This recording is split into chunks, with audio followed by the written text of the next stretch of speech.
अपमान का बदला क्या जिसने आपका अपमान किया उससे लड़ कर के लिया जा सकता है या अपने आप को बदल कर।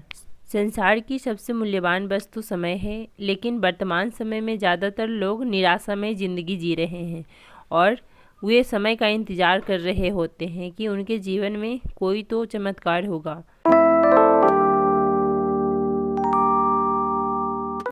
ही गाइज, कैसे हैं आप सब? आई होप कि आप सब बहुत अच्छे होंगे। आप सभी का स्वागत है मेरे यूट्यूब चैनल वुमेन्स स्ट्रगल में।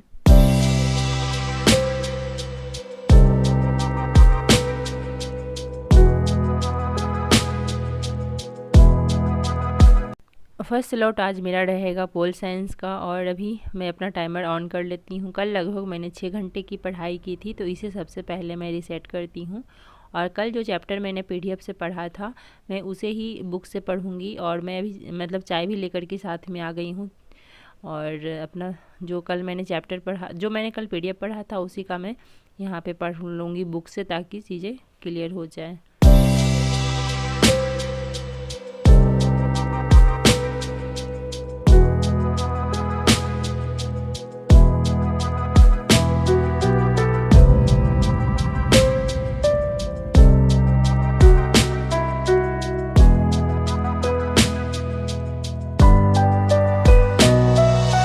भगवान राम ने रावण पर विजय पाने के लिए शक्ति की उपासना की थी। स्वतंत्रता संग्राम में भी महिलाओं का विशेष योगदान रहा है।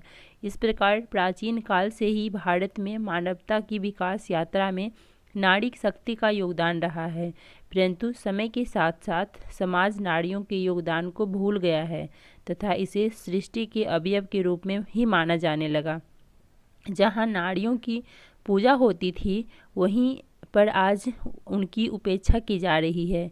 नारी प्रताड़ित की जा रही है, अपमानित की जा रही है। भारत में नारियों के प्रति उच्च सम्मान व श्रद्धा भावना के कारण ही भारतवासी सभ्य, सुसंस्कृत, मानवीय आदर्शों से विभूषित थे। उनका चरित्र महान था। भारत विश्वगुरु कहलाता था और भारत की नारियों के प्रति उच्च सम्मान व श्रद्धा की भावना इसके मूल्य में थी, परंतु पुरुषों के उत्कर्ष व उन्नति के लिए, उसे समाज में सम्मानित व प्रतिष्ठित करने के लिए अपना सर्वस्व लुटा देने वाली, अपना अस्तित्व तक मिटा देने वाली नारियों का आज परिवार में, समाज में कोई सम्मानीय स्थान नहीं है। उन्हें मर्यादित स्वतंत्रता भी प्राप्त नहीं है। वे पिंजरे में कैद पंछी की तरह पुरुषों के अधीन है। वे पुरुषों की दासी व भोग विलास की सामग्री मात्र रह गई है। यदि कोई नारी अपने अंदर साहस जुटाकर अपने ऊपर पुरुषों द्वारा किए गए तमाम अत्याचारों के विरुद्ध आवाज़ उठाती है तो वह विद्रोही, कुलच्छनी ये सब कही जाती है। साथ ही साथ वह समाज में सम्माननीय नहीं रह जाती है। शर्मनाक स्थिति यह है कि यह सब शिक्षित समाज में बुद्धिजीवी लोगों द्वारा ही किया जाता है। हाँ, आज आधुनिकता के नाम पर समाज में नारियों को शिक्षा का अधिकार अवश्य दिया गया है, परंतु जब यही नारी पढ़ लिख कर अच्छी नौकरी करने के लिए घर से बाहर निकलती है तब अहंकारी पुरुष समाज को यह सहन नहीं होता। वह उसे घर के चार दीवारी में बंद देखना चाहता है। कामकाजी महिलाओं को दोहरा शोषण हो रहा है।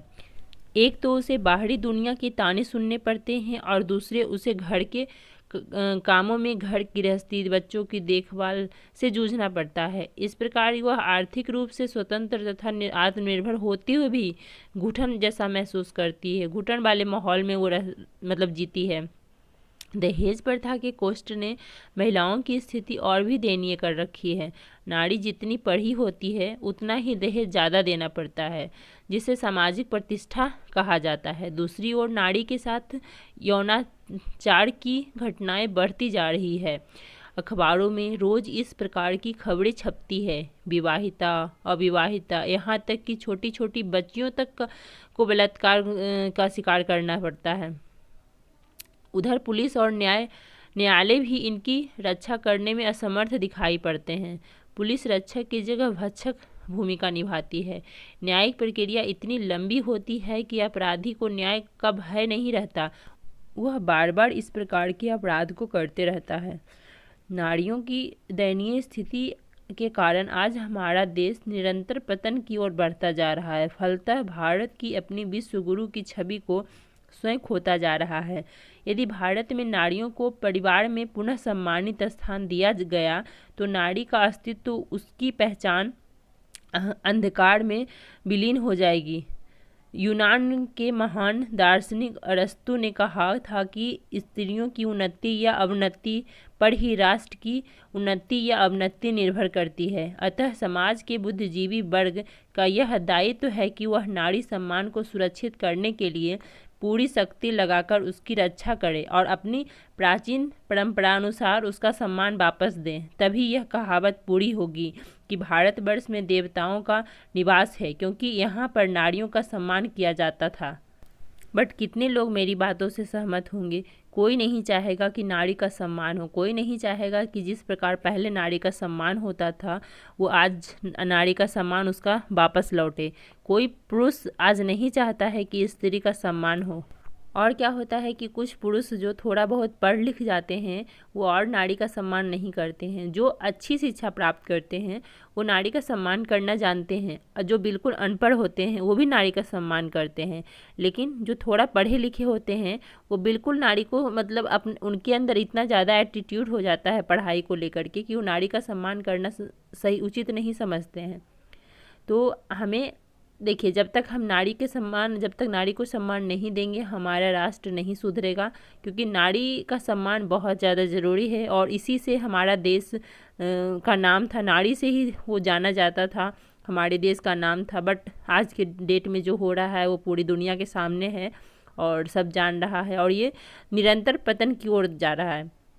इससे क्या हो रहा है कि हमारे देश या घर ही किसी का देख लीजिए ना, कि जिस घर में नारी का सम्मान नहीं होता है ना, वो घर आप धीरे धीरे देखिएगा कि पहले कितना अच्छा था, सुखी संपन्न थे, धीरे धीरे वो घर क्योंकि नारी जो होती है ना सच में वाकई में लक्ष्मी का रूप होती है। और अगर उस लक्ष्मी का ही अपमान करिएगा तो फिर आपके यहाँ लक्ष्मी नहीं रहेगी।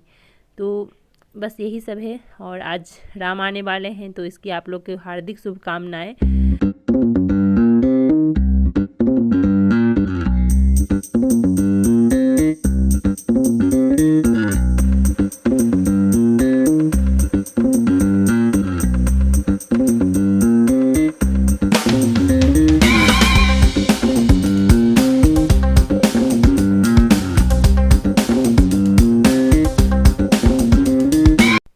अभी मैं यहाँ पे जस्टिस का क्लास कर रही हूँ और ये सर बहुत ही अच्छा पढ़ाते हैं, मुझे वाकई बहुत अच्छा लगता है। और आप लोगों के बहुत सारे न्यूज़ जुड़ते हैं तो उनको मैं बता दूं कि मैं यूपीएससी की तैयारी कर रही हूँ। मेरे 2 बच्चे हैं, क्योंकि आप लोग के कमेंट्स आते हैं कि दीदी आप कहाँ से हो, किस चीज़ की तैयारी कर रहे हो, आपकी एज क्या है।